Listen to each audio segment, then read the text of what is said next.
Concrete is everywhere, and most of us don't even notice that it's there. We use concrete to build our roads, buildings, bridges, and airports. It's everywhere.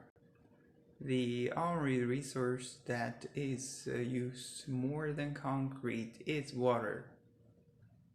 With population growth and urbanizations, we're gonna need concrete more than ever.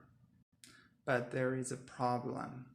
The cements, the glue that hold the concrete. To make cement, we burn limestone with other ingredients and kaolin at very high temperatures. So one of the byproducts of cement is carbon dioxide or CO2. Cement industry is second largest industrial emitters of CO2, responsible for 8% of total global emissions. So if we're gonna solve global warming, innovation both in cement production and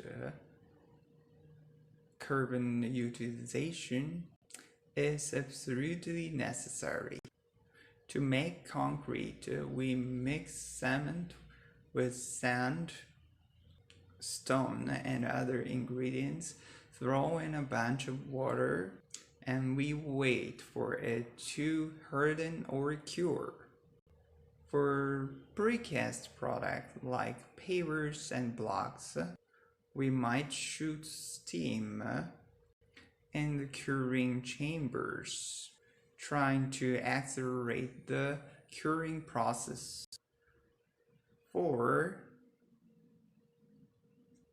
In our 4 roads, buildings, and bridges, we pour what's called ready-mix concrete into the mold on the job site.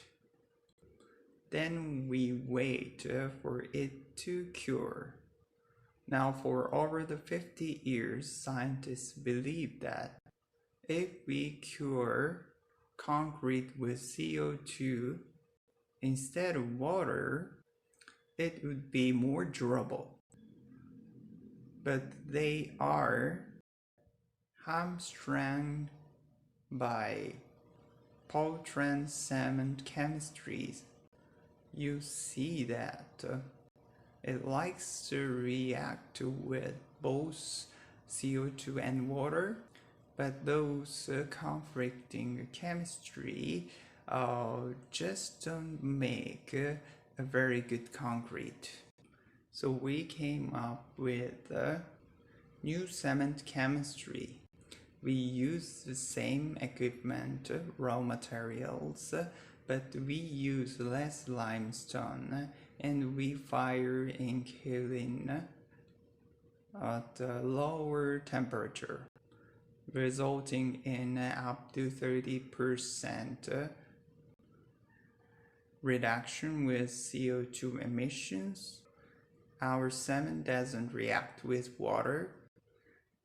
It makes cement cured with CO2, and we get that CO2 by capturing waste gas from industrial facilities like ammonia plants, ethanol plants, that would have been otherwise released into the atmosphere.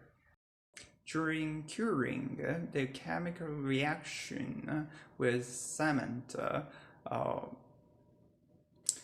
breaks apart CO2, capturing carbon to make limestone, and that limestone is used to bind the concrete together. Now, for a bridge made out of our cement, wherever demolished, there is no fear of CO2 being emitted into the atmosphere because it doesn't exist there any longer. Now, convincing 2,000-year-old industry that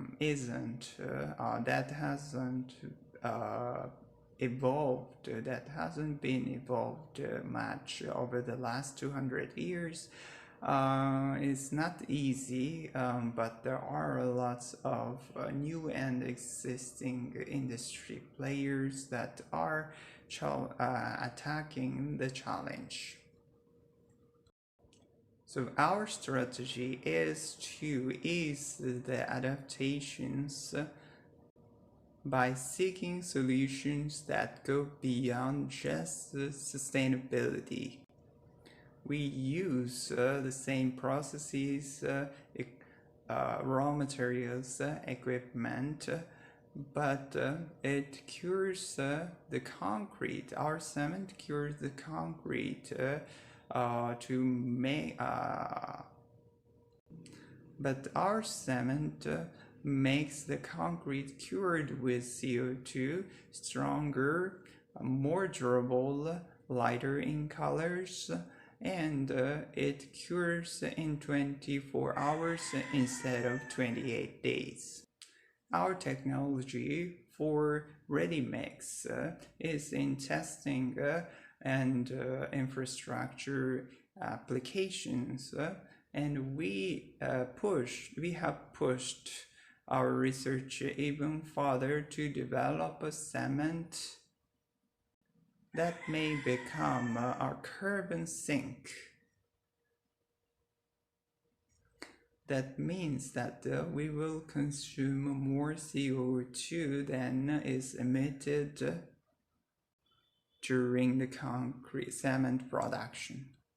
Since we can't use CO2 gas in the construction site, we knew that we had to deliver it either in a solid or liquid form. We have been partnering with companies that are taking the waste CO2 and transforming useful family of chemicals like oxalic acid or citric acid, the same one we use for orange juice. And that when that acid reacts with our cement, we can pack in as much as 4 times more carbon into the concrete. That means for 1 kilometer road section, we will consume more CO2 than almost 100,000 trees do during 1 year. So thanks to chemistry and waste CO2, we are trying to convert cement industry, the second most used materials on the planet, into a carbon sink for the planet.